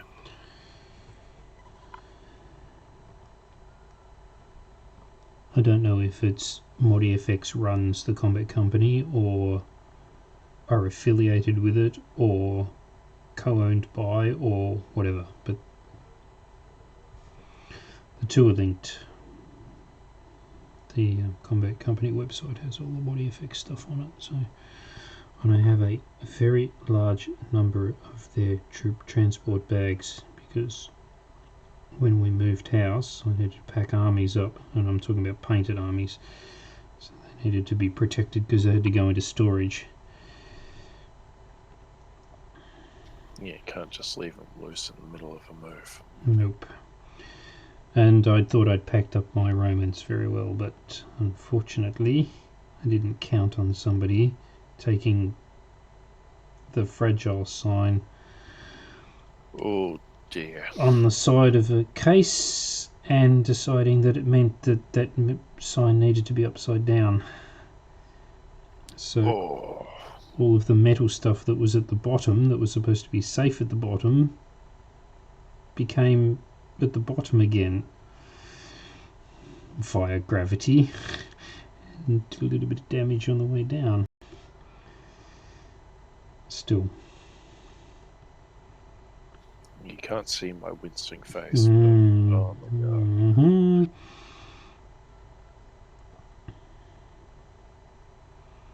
Cavalry. So it was riders and horses. It was a mess. Still, it's sorted out. They're all repaired, repainted. Can't tell unless I point it out.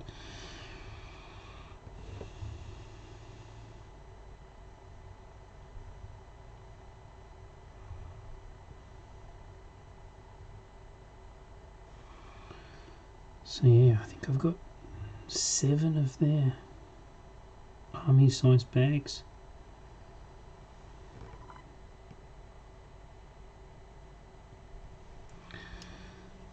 Half the little shed is full of troop transport bags. Should sell a couple of them, I suppose. To who? No one's allowed to leave their house. Yeah, this is a good point. You make a very good point.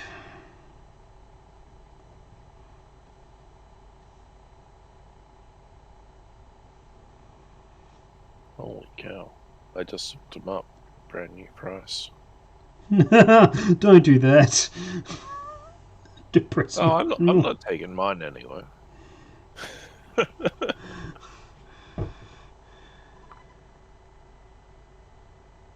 They're a good product. Like the pluck foam and everything, they're a good product. Like I packed the entire Tyranid army up in their pluck foam, and I've got a heap of monstrous creatures, which you will have seen from the Instagram posts. Mm. And that army survived completely unscathed the entire move. So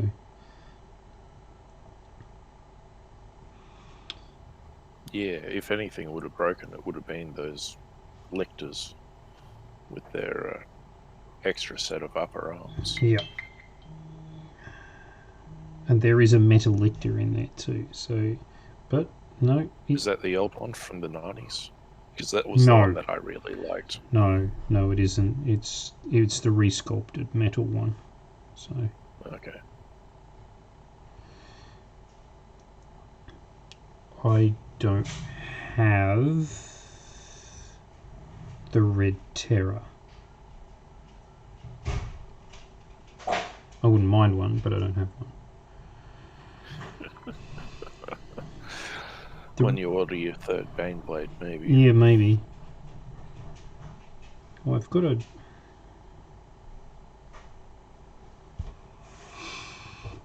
What are they called?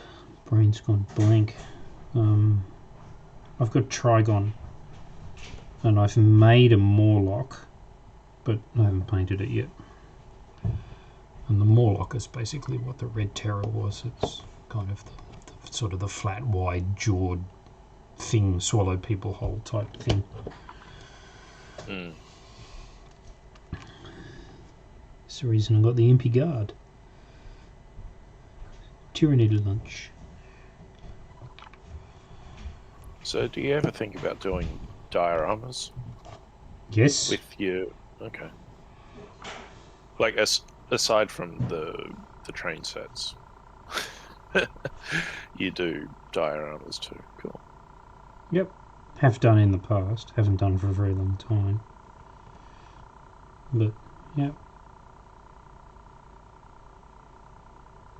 My 100% of my concentration on the moment is painting Demonworld, working on Demonworld rules, making Interceptor models, painting Interceptor models. Yeah. The important work that benefits the rest of us in the end. Well, hopefully. To which we're never really truly able to be ever fully grateful. Because, you know... The same applies. I'm sure there's a whole bunch of stuff here that I take completely for granted that somebody sweat tears over for a very long period of time.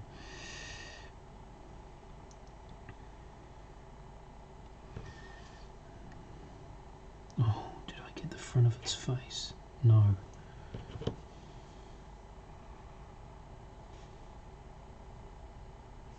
So I missed a spot there.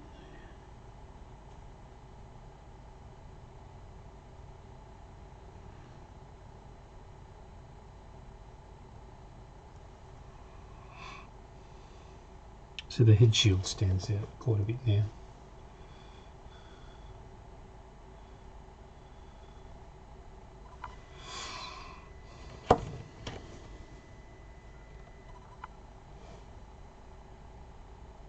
Yeah, it does. You're not going to do them bronze, I hope. Iron head shields probably for the win. Yeah. That'll be it. A metallic-y black-ish.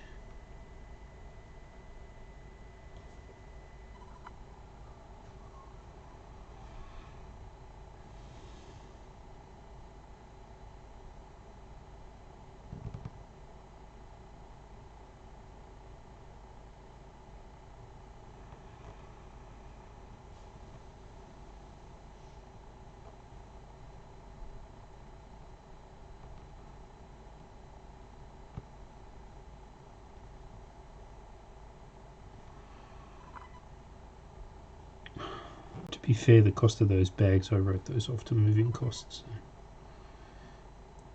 Well, if you can get your money back for them, then yeah, that's all right. Well, no, I didn't get the money back for them, but I just, Oh, well, in that case. instead of lamenting the fact that I was having to spend all the additional money, it was like, well, it's part of the price you pay for moving.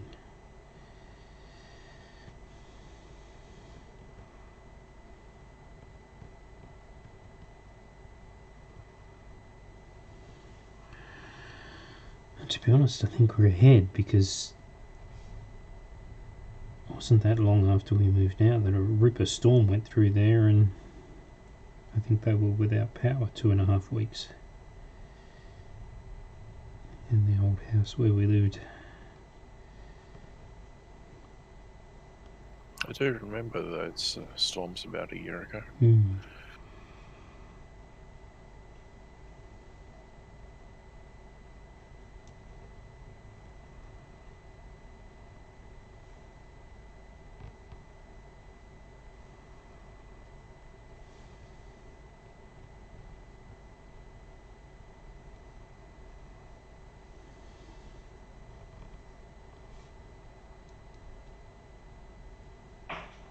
Even just the body of the cows are taking twice as long as I thought they were going to take. There's a bit more cows than you thought there was. Yeah, there's a lot more cow than I thought there was. Don't forget their bums. Well, You can probably leave the tails for black, but, you know, don't forget the bum. Mm-hmm. Or the rump, I should say. Be accurate. Be specific, damn it.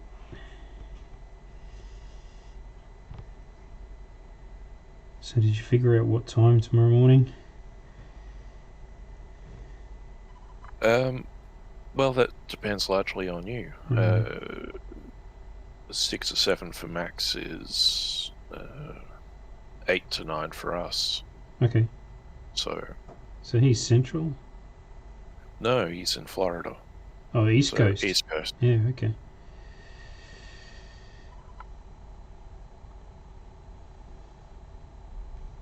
But yeah, Max might even be willing to start earlier because he likes to get to bed fairly early.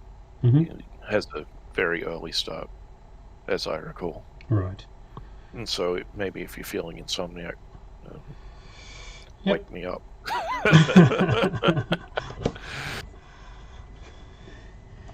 But yeah, I'm very easy on time, so if you want to, work one out between yourselves. I'll just see what time I'm up. I'm not making any promises because it was up so early this morning. I may in fact crash and not be out of bed early tomorrow at all. I just don't know. No worries. I mean, no pressure. And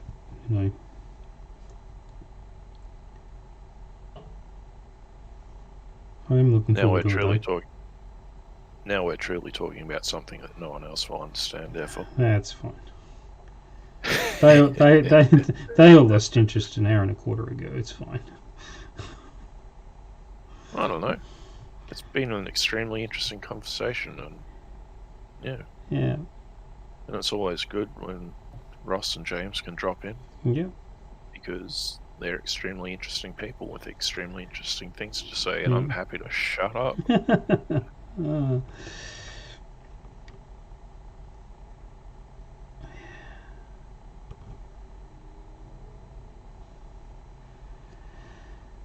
bit. Yeah, for me, it's very much. I'm in awe of those men. Yep. Same. And their accomplishments. Same. So if you're listening after the fact, we love you both. In the way that a gamer loves a game producer. Well, I was going to say legend, but Yeah, absolutely. Yeah, good call. Good word. Legendary figures of the industry. I told him how surreal it was, knowing that I've been thumbing through his products for the best part of 40 years. Exactly so. Or, holy crap, I remember seeing that name in the credits for that cartoon I watched when I was a kid.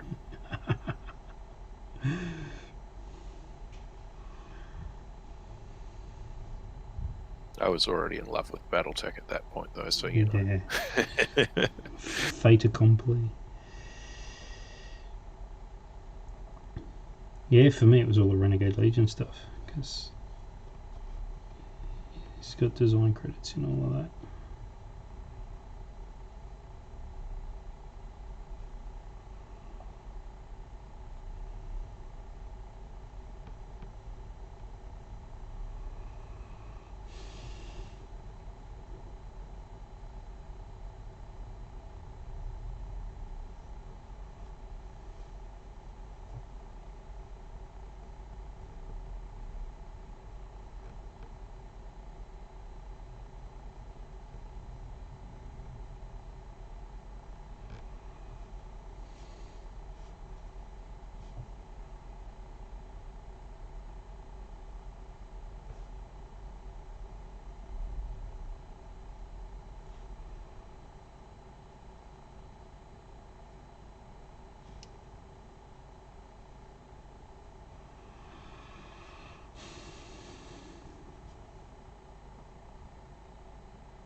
On to Guy.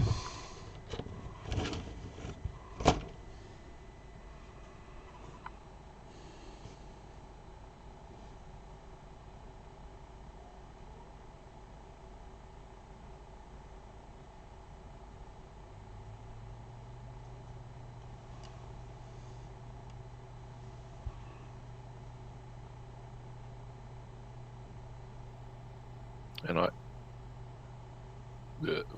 leaning on the push to talk button, well, I say it all too often, the contrast paints too. But they just, Oh dear. it's like everything else. It's just a tool. But in certain circumstances, it is absolutely the right tool to use. Yeah. I've been meaning to ask the shade of brown you use so that I can maybe go one shade darker for the bear chariot thing. Okay. Shade of brown on what?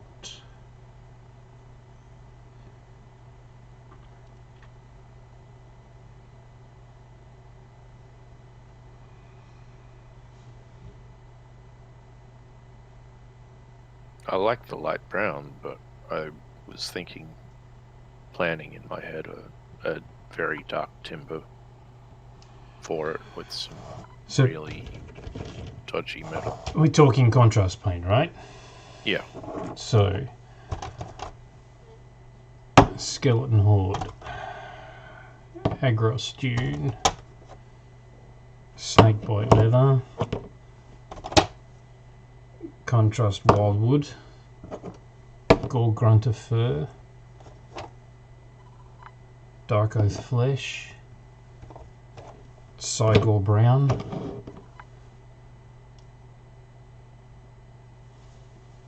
and you can probably make an argument for Gwillyman Flesh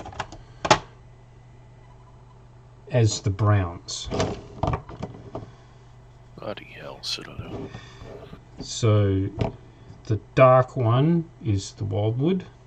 That's the really dark one. Then there's sort of the snakebite leather and the Cygol brown. The Cygol brown is actually probably darker, although the snakebite leather is a good brown. Skeleton Horde's the lightest. Agros Dunes is what I used on the Chariot and the Fortress.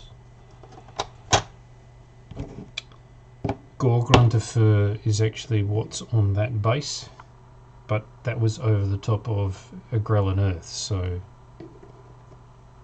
that's actually dried a little bit darker than it may have otherwise. Don't remember what I've used the Guilliman flesh on.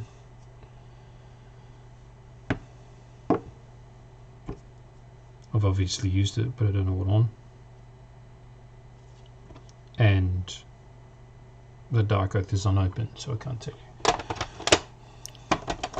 Fair enough. I appreciate the info. There you go.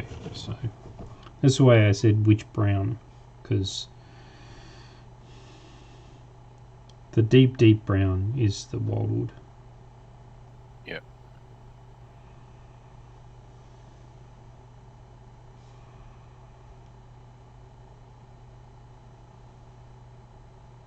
Yeah, I think I'll need to place an order. I'm not going to get out to see him this week. Yeah. Oh, maybe. I think I've got all of Wednesday free, so... But I might just not feel like getting up.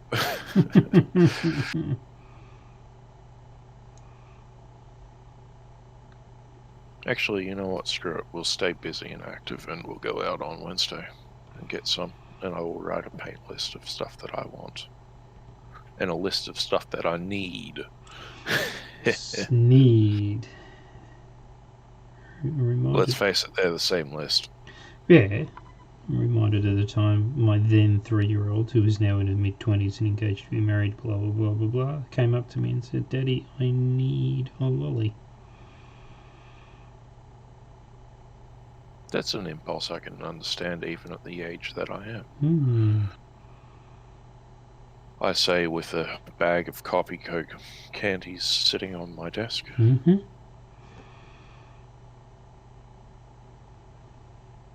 The only reason I don't have any sweets on my desk is because I ate all of them. Yes, they don't last very long once they're open. Nope. And even if I put them in a sealed container in the pantry, that is only 12 steps from here.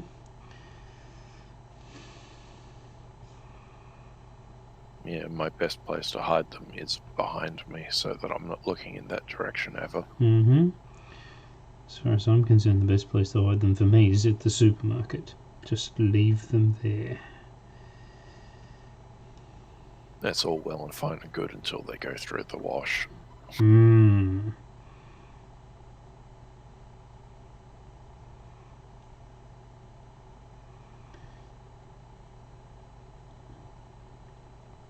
Right.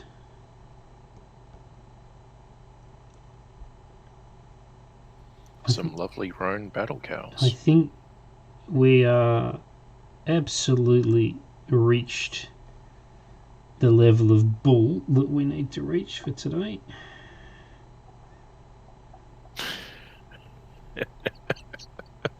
Take that a few ways. So this is what they look like at the moment. If I can get them into shot. Hey, it's a little bit Shaun the Sheep at the moment, to be honest. I'll sort that out with a few details.